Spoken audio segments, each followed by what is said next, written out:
At 5 in the morning, my alarm went off, and in that exact moment, my whole life quietly began to fall apart. I did not know it yet, but while I was still half asleep, someone I trusted was already calling herself the new owner of everything I had built. My daughter-in-law, behind my back, in my house, with my name still on the papers. My chest felt tight as I read the message that was never meant for me. My hands started shaking, not from fear, it's from realization. It's because if she thought she had already won, then she had no idea what was coming next. My name is Margaret Wilson, and I was 58 years old when I learned that betrayal does not always arrive loudly. Sometimes it slips in quietly, wearing a polite smile and pretending to be family. I had spent most of my life building my home with patience, sacrifice, and love. That house was not just a place to live. It was my history, my independence, my proof that a woman could survive loss and still create stability. Every wall held a memory. Every room carried effort. I never imagined someone would look at all of that and decide it was already theirs. Her name was Emily Carter, my daughter-in-law. She was 29, confident, fashionable, and always composed. When my son brought her into our lives, I convinced myself she was ambitious and driven. I admired her strength. I respected her independence. I welcomed her like a daughter because I believed love could create loyalty. What I did not realize was that she was not building connection. She was studying the environment, measuring power, mapping territory. My son, Daniel Wilson, was 32. He was kind, loyal, and emotionally gentle, just like his father had been. After my husband passed away, Daniel became my emotional support. We shared grief. We shared responsibility. We shared trust. When he married Emily, I promised myself I would never become the controlling mother-in-law. I gave them freedom. I gave them privacy. I even offered them the upstairs floor of my home so they could feel independent while still being close. At the time, it felt generous. Later, I would understand it had given her access. The changes started quietly. Furniture shifted. Decorations disappeared. New rules appeared without discussion. At first, I smiled and said nothing. I told myself she was simply trying to make the space comfortable. But then her tone changed. It became authoritative, certain, as if permission was no longer required. "You should rest more, Margaret," she would say. "You have done enough. Let the younger generation handle things now." The words sounded caring. The message was not. There was no gratitude in her voice. There was confidence, ownership, a strange certainty that made my stomach tighten every time she spoke. Then came the morning that changed everything. It was 5 in the morning when my alarm rang. I reached for my phone half asleep and saw a message that was not meant for me. Emily had sent it to the wrong contact. My hands started shaking as I read it. "Once the paperwork is finalized, I will finally be the owner. It is only a matter of time. Owner, not caretaker, not family owner." The word felt like a blade pressed against my chest. I read it again, hoping exhaustion had confused my mind. It had not. The message was clear. She was planning something legal, something permanent, and she was confident. I sat upright in bed, suddenly feeling like a guest in my own home. The walls that once protected me now felt uncertain, fragile, vulnerable. I understood immediately that this was not a misunderstanding. 'Twas a strategy. People who speak about ownership like that are already several steps ahead. That was when fear shifted into awareness. Emily did not see me as family. She saw me as an obstacle. Later that morning, I watched her closely. She moved through the house like she already belonged to it. She corrected the housekeeper. She instructed Daniel in front of me. He did not notice, but I did. Each word was another piece of control slipping into place. Then she smiled at me. That smile was not warmth. It was possession. I realized something terrifying in that moment. She was not planning to ask for control. She was preparing to take it. Quietly, legally, permanently. What hurt most was the trust I had given. I had added Daniel's name to accounts for emergencies. I had shared locations of important documents. I had spoken openly about inheritance because I believed honesty built unity. I did not know I was giving her a map. Every kindness had become a tool, and she believed I was too old, too gentle, too unaware to notice. She was wrong. I did not confront her. I did not react. I observed. I listened. I waited. Because when someone believes they are already winning, they become careless, and careless people reveal everything. That message was not an accident. It was the beginning of a war she never expected me to fight. If you have ever been underestimated, disrespected, or made to feel powerless in your own space, this story is for you. Take a moment to like this video and subscribe to the channel.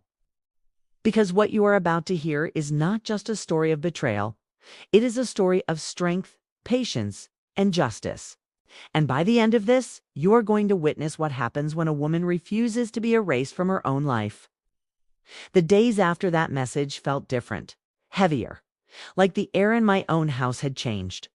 I started noticing things I had once ignored. Emily did not ask anymore. She decided. She did not suggest. She instructed. Every movement she made carried quiet authority, as if the home had already been signed over in her mind. One afternoon, I came into the kitchen and found the cabinet doors open, my neatly arranged dishes stacked on the counter. She was replacing them with a new set she had bought without mentioning it to me. When I asked why, she smiled politely and said, "These are more modern. They suit the house better now. Better now." As if the house had been waiting for her arrival to become worthy.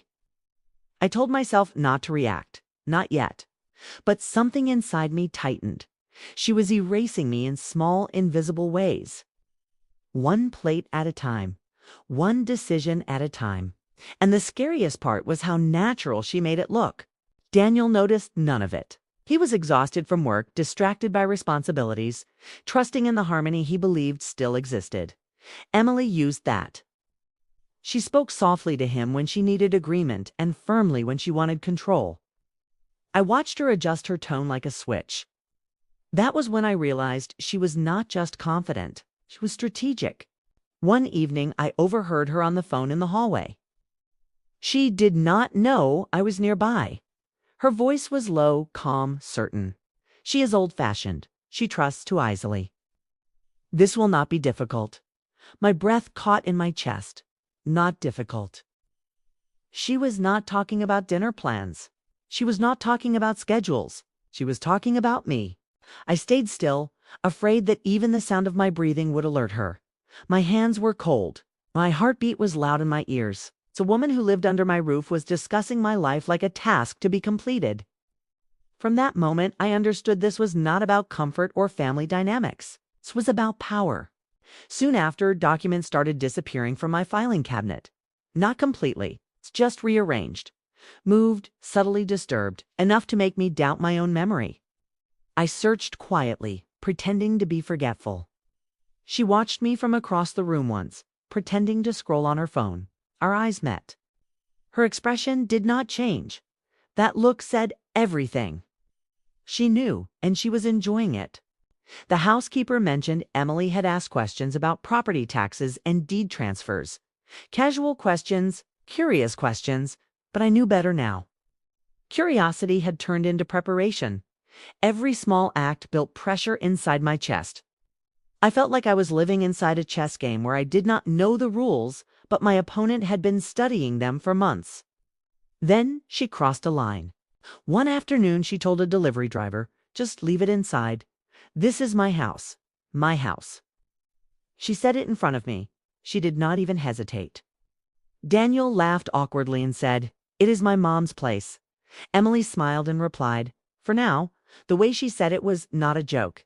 It was a promise. That night, sleep refused to come. I stared at the ceiling, replaying every conversation, every shift in tone, every quiet takeover. My home had become unfamiliar territory. I was walking carefully in a place that had once been my sanctuary. I started checking my documents every morning. I memorized their order, their placement, their condition. If anything changed, I would know. Things did change. One folder was missing for 3 hours before mysteriously reappearing. Another had been opened and closed. I could smell the faint trace of her perfume on the paper.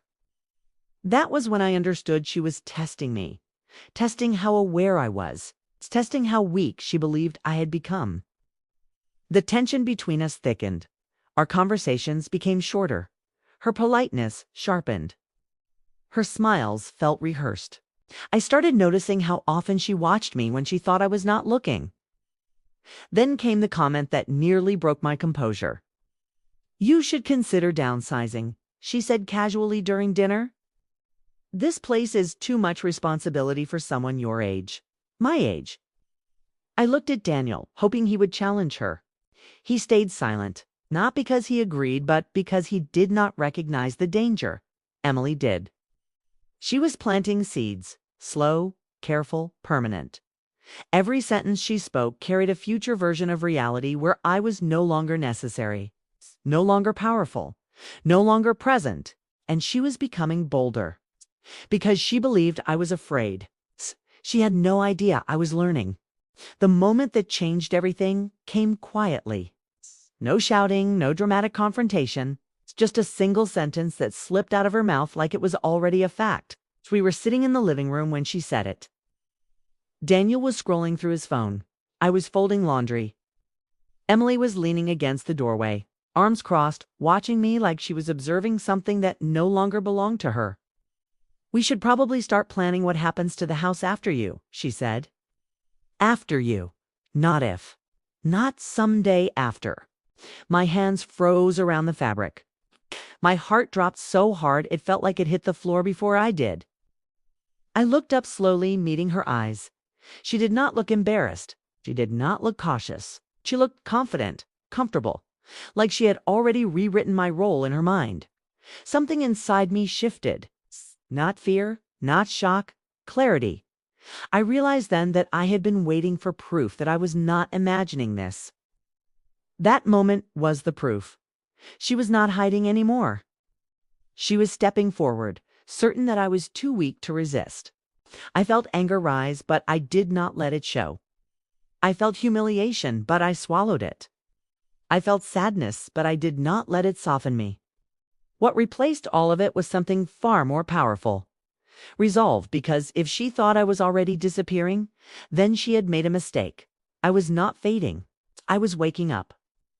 That night, I sat alone in my room with the lights off, staring at the outline of my door. My thoughts were loud. My chest felt tight. I replayed everything she had done, every small invasion, every quiet takeover. Every time she had spoken, like I was temporary, I asked myself one question. How long had she been planning to remove me? That question changed everything. Because people who plan quietly do not stop unless they are stopped. I thought about the documents, the missing folders, the conversations she had overheard, the message I had read at 5 in the morning. None of it was random. It was organized, intentional, designed. She was not waiting for permission. She was waiting for opportunity. Stood up and walked to my filing cabinet. I opened it slowly, carefully, like I was opening a door to the truth. I touched every folder, checked every paper. Everything was still there. For now, but I knew it would not stay that way. And that was when my fear turned into determination. I was done reacting. I was done waiting. I was done hoping she would stop. If she was playing a game of control, then I would learn the rules faster than she expected. The next morning, I watched her like she had been watching me. I noticed how often she checked her phone. Okay? How she locked her laptop. How she asked Daniel about his schedule. How she asked casual questions that were not casual at all. Okay? She thought she was invisible. She was not.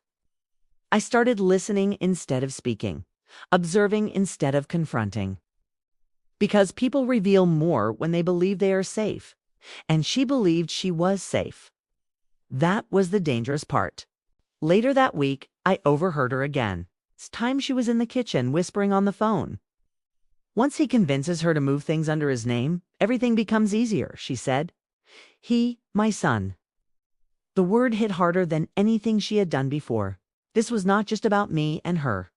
This was about Daniel being slowly positioned between us, used, guided, manipulated. My stomach twisted. I had protected him his entire life. And now she was turning him into her doorway. Gosh. I stepped back silently, my mind racing. She was not planning to confront me. She was planning to outmaneuver me. That was when I understood the truth. This was not about inheritance. It was about control.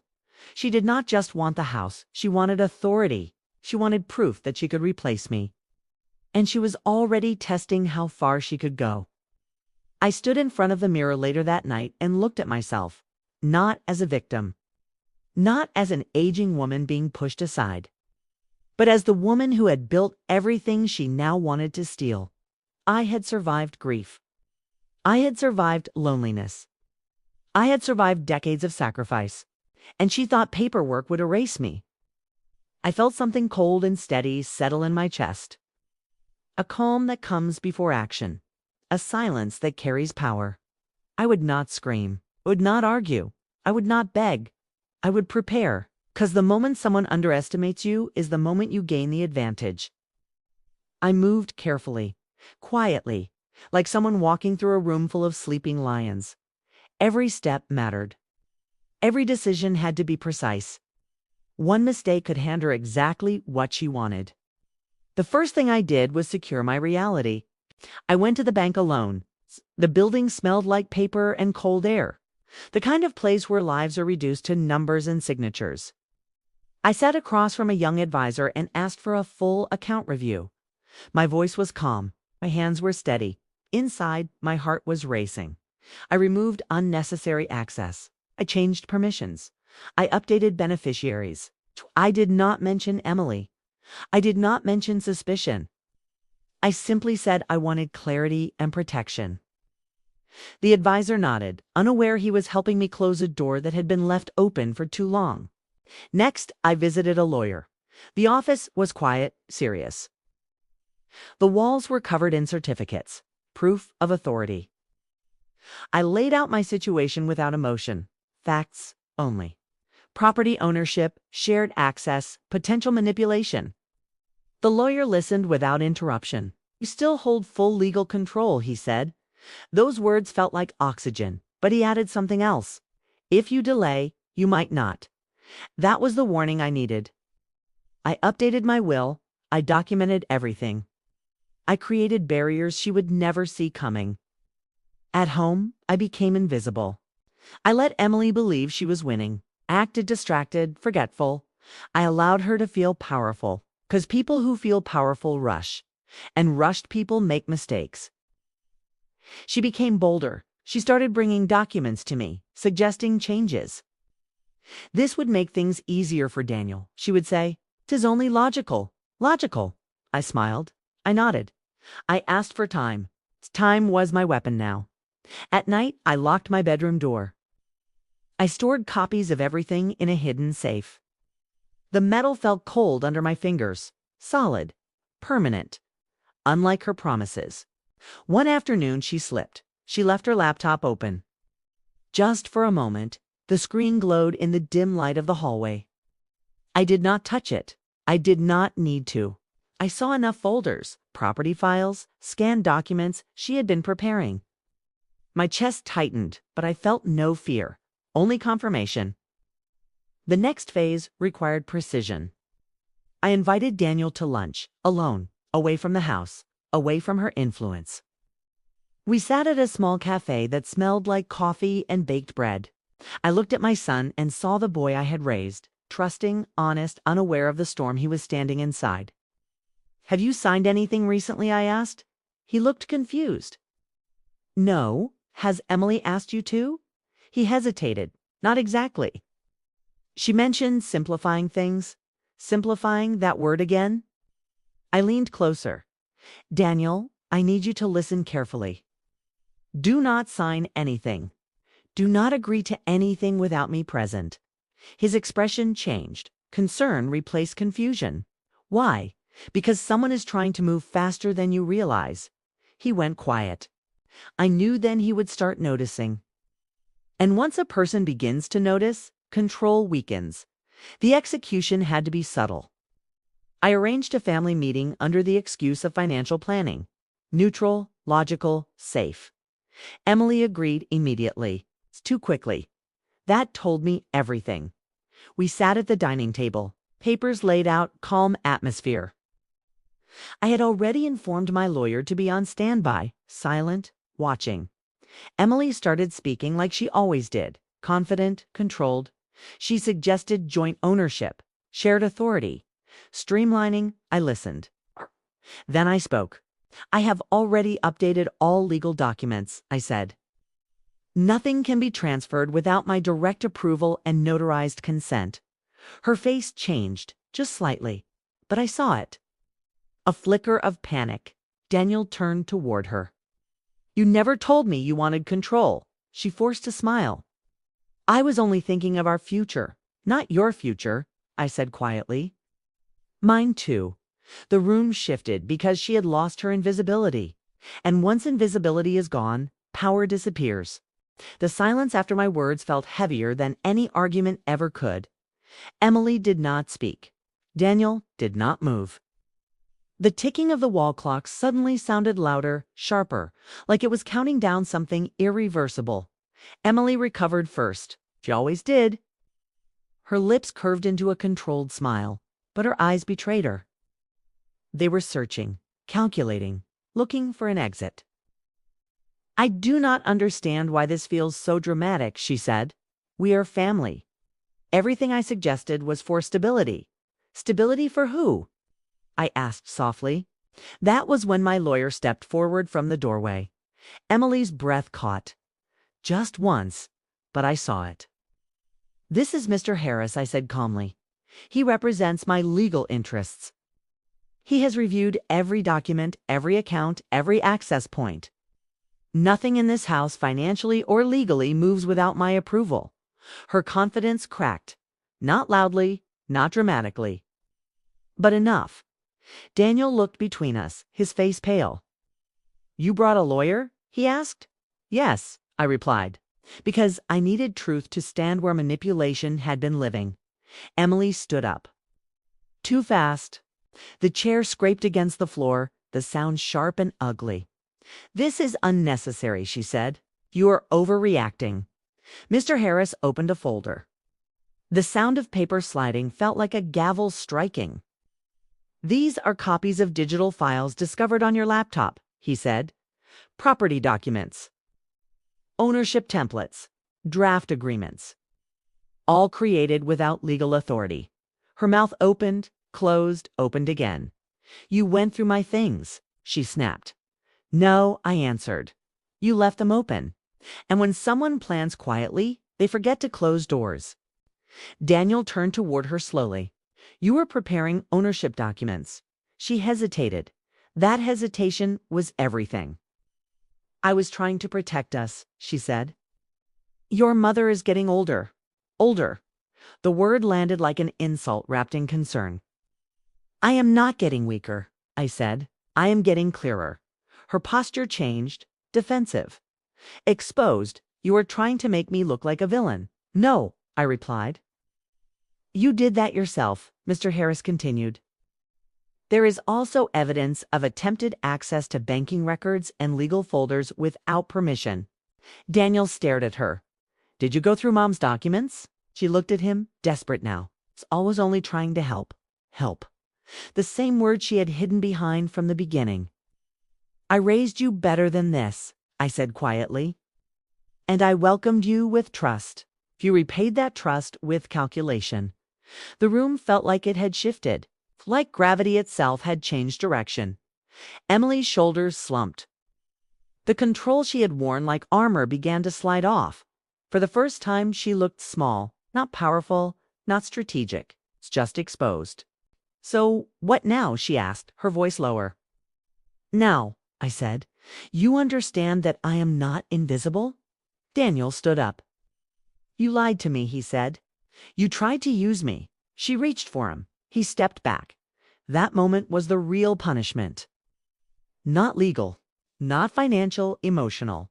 She had lost the one thing she had tried to weaponize. I felt something inside me loosen. Like a tight knot finally unraveling. My shoulders dropped. My breathing deepened. The house felt like mine again. You will not touch my accounts, I continued. You will not touch my documents. You will not speak about ownership again. If you try, this stops being family business and becomes legal business. She nodded slowly, not in agreement. In surrender. Daniel turned to me. His eyes were filled with regret. I am sorry, he said. I did not see it. I know, I replied. That is why this ends here. Emily gathered her things quietly.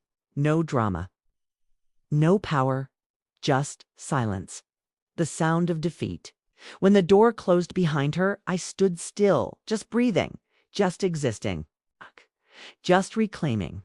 For the first time in weeks, my chest felt light. Not because she was gone, but because I had been seen, heard, respected. I had not raised my voice. I had not begged. I had not lost myself. I had won by standing still and letting truth walk forward.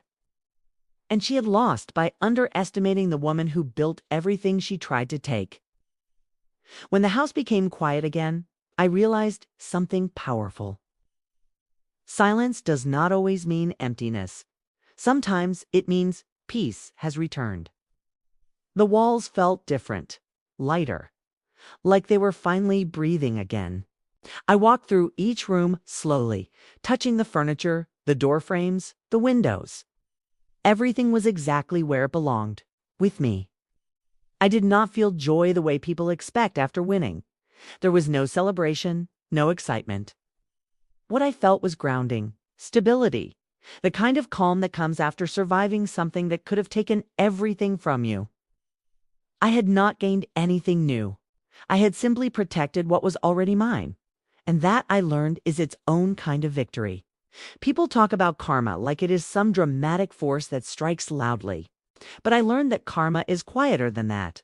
Karma is exposure. This is the moment when someone realizes their control was an illusion. It is when their own actions turn into their mirror. Emily did not lose because I fought her. She lost because she revealed herself. And once someone reveals their truth, they cannot hide it again. Daniel changed after that. He became more aware, more observant. He started asking questions, watching patterns. He stopped assuming harmony and started protecting clarity. I saw guilt in his eyes, but I also saw growth. That mattered, because this story was never about punishing him. It was about waking him up. We rebuilt trust slowly, carefully, not with words, but with actions. He checked documents with me. He asked before making decisions. He respected boundaries. That respect felt better than any apology ever could. I did not forgive Emily, and I did not need to. Forgiveness is not required for healing. Protection is. Awareness is. Strength is. I learned that being kind does not mean being unguarded. Being loving does not mean being powerless. And being quiet does not mean being weak. Sometimes silence is strategy. Sometimes patience is preparation. I also learned something deeper. People who try to erase you do it because your presence threatens their control. They do not want what you own. They want what you represent. Stability, authority, identity. That is what they are trying to steal. And once you understand that, you stop shrinking. I stopped explaining myself. I stopped proving my worth. I stopped questioning my instincts. Because my instincts had been right all along. There were days after that where doubt tried to return. Small thoughts, small questions. But then I would remember the way her voice shook, the way her certainty cracked, the way power fell away from her the moment truth entered the room. And I would smile quietly, not from revenge, from validation. I had trusted myself, and it had saved me. This experience changed how I see people, not in a bitter way, in a sharper way. I learned to read silence, to notice hesitation. To observe patterns instead of listening to promises, because words can lie. Behavior rarely does. I also learned that age is not weakness. Age is awareness. It is experience. It is instinct sharpened by time. People who underestimate older women forget something important.